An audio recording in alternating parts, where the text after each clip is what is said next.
کہ آپ کافروں کا کہنا نہ مانیں اور قرآن کے ذریعے ان سے پوری طاقت کے ساتھ بڑا جہاد کیجیے.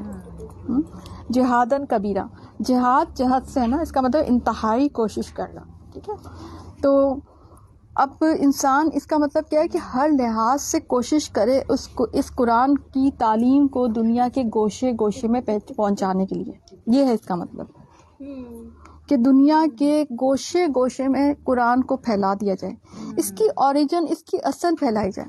اس میں انسان کے لیے خیر ہے. اچھا آپ کو بتاؤں کہ بہت سے جو غیر مسلم ہیں اس لیے نہیں آتے اس طرف کہ ان کو نا غلط فہمیاں ان کی جو ہے نا بہت زیادہ ہیں. ان کی مس انڈرسٹینڈنگ ہے ہمارے دین کو لے کے. تو ان کی مس انڈرسٹینڈنگ کو دور کرنا، اور وہ قرآن کو سمجھتے نہیں، یا انہوں نے کبھی پڑھا نہیں، یا انہوں نے کبھی دیکھا نہیں دین تعلیم، جو دین اسلام کو انہوں نے کبھی یعنی کہ اس کی کوئی نو ہاؤ بھی ان تک نہیں پہنچی. ٹھیک ہے نا. اور یہ کمی ہماری بھی ہے کہ ہم ان تک پہنچاتے بھی تو نہیں ہے نا صحیح طریقے سے، صحیح خیر کے ساتھ جو علم پہنچانا. ٹھیک ہے نا، علم کو خیر کے ساتھ پہنچانا ہے نا. علم کو پہنچانے کا ٹول بھی اچھا ہونا چاہیے. آپ دیکھیں اگر آپ کی کتابوں میں اچھا لکھا ہو لیکن استاد اچھا نہیں ہے تو آپ کو پڑھنے میں مزہ بھی نہیں آئے گا، نہ آپ کو سمجھ کچھ آئے گا. ٹھیک ہے نا، تو ٹول بھی تو بہت اچھے ہونے چاہیے نا. تو یہ جو قرآن ہے نا، اس کو عام کرنا ہے دنیا میں، جیسے کوئی اپنا بزنس پھیلانے کے لیے مارکیٹنگ کرتا ہے نا، اس طرح سے انسان جو ہے نا قرآن کو پھیلانے کے لیے مارکیٹنگ کرے. ہر مورچے پہ، ہر مرحلے پہ، ہر جگہ پہ وہ پہنچ جائے کہ میں نے جو ہے نا یہ قرآن لوگوں کو پہنچانا. کوئی خالی مورچہ جانے نہیں دے. یہ اصل میں عام کرنا ہے کہ یعنی جہاں اس کا موقع ملے نا وہاں جا کے اس کو بتانا چاہیے کہ قرآن جو ہے نا قرآن پھیلایا جائے. ٹھیک ہے، تو یہ ہے جہادن کبیرہ. ٹھیک ہے، تو آپ کو پتہ ہے کہ آپ دیکھیں نا کہ جو غزوہ بدر ہوئی تھی کافی عرصے بعد ہوئی تھی. اس سے پہلے یہ جہادن کبیرہ ہوا تھا، قرآن کو پھیلایا گیا تھا. ٹھیک ہے نا، قرآن کو عام کیا گیا.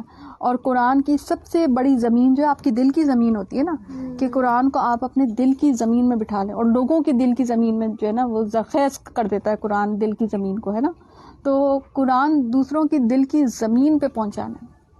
جب آپ پہنچانے میں کامیاب ہو جائیں گے تو پھر جو ہے نا انسان اس لیول پہ آتا ہے کہ نہ اس کو موت سے ڈر لگتا ہے. دیکھیں جہاد کا معاملہ ہوتا ہے کہ اس میں موت ہاتھ میں لیا ہوا ہوتا ہے اس میں. ٹھیک ہے نا، تو اس سے پہلے یعنی آپ کہتے ہیں امام مہدی آئیں گے، حضرت عیسیٰ علیہ السلام آئیں گے، لیکن ساتھ ساتھ آپ دیکھیں یاجوج اور ماجوج بھی آئیں گے اور دجال بھی آنے والا ہے. تو سارے معاملات جو ہوں گے تو وہ اس وقت ہم اس کے لیے پریپریشن کیا ہے، ہماری پریپریشن کیا ہے. یہ ہماری پریپریشن یہ جو ہم کر رہے ہیں یعنی قرآن کو پڑھنا اور قرآن کو سمجھنا اور اس کو عام کرنا اور اس پر عمل کرنا. ٹھیک ہے نا، مومن جو ہے نا بہادر اس کتاب کی وجہ سے ہوتا ہے. اس کتاب کو اگر نکال دیا جائے نا مومن کی زندگی سے تو وہ بہادر نہیں ہوتا، وہ تو بڑا ڈرپوک ہوتا ہے پھر. ٹھیک ہے نا، صحیح. تو یہ ہم سب کو کرنا اور یہ ہم سب کو اپنے ہائی لائٹ کر لینا چاہیے کہ یہ جو ہے نا کہ یہ ہمارا جو ہے نا یہ وہ کام ہے جو کہ ہمیں جنت کے اعلیٰ درجوں میں پہنچا سکتا ہے. اور یہ کام ہمیں کرنا ہے، ہر لیول پہ کرنا ہے. جہاں پہ اب آپ لگاتے ہیں نا ماشاء اللہ آپ پوسٹ لگا رہے ہوتے ہیں، اسٹیٹس لگا رہے ہوتے ہیں، آپ لوگوں کو بتا رہے ہوتے ہیں، پھیلا رہے ہوتے ہیں. ماشاء اللہ ٹیم الہادی جو ہے وہ بڑا زبردست کام کریے، اللہ قبول کرے. جہادن کبیرہ والا کام، میری دعا ہے کہ اللہ تعالیٰ آپ لوگوں سے جہادن کبیرہ والا جو ہے نا نیت والی جہادن کبیرہ کی نیت قبول کرے. آمین، میری دعا ہے ریئلی. کیونکہ یہی ہوتا ہے کہ ہر مورچے آج کل تو ٹیکنالوجی ہے نا، آج کل ٹیکنالوجی کے ذریعے سے جو ہے نا ان کو اس کتاب کو عام کرنا ہے. ٹھیک ہے نا، اور قرآن سفارش بھی کرے گا اپنے پڑھنے والے کی، اپنے سمجھنے والے کی اللہ تعالیٰ سے، اور اللہ تعالیٰ اس کی سفارش کو قبول بھی کرے گا. ٹھیک ہے.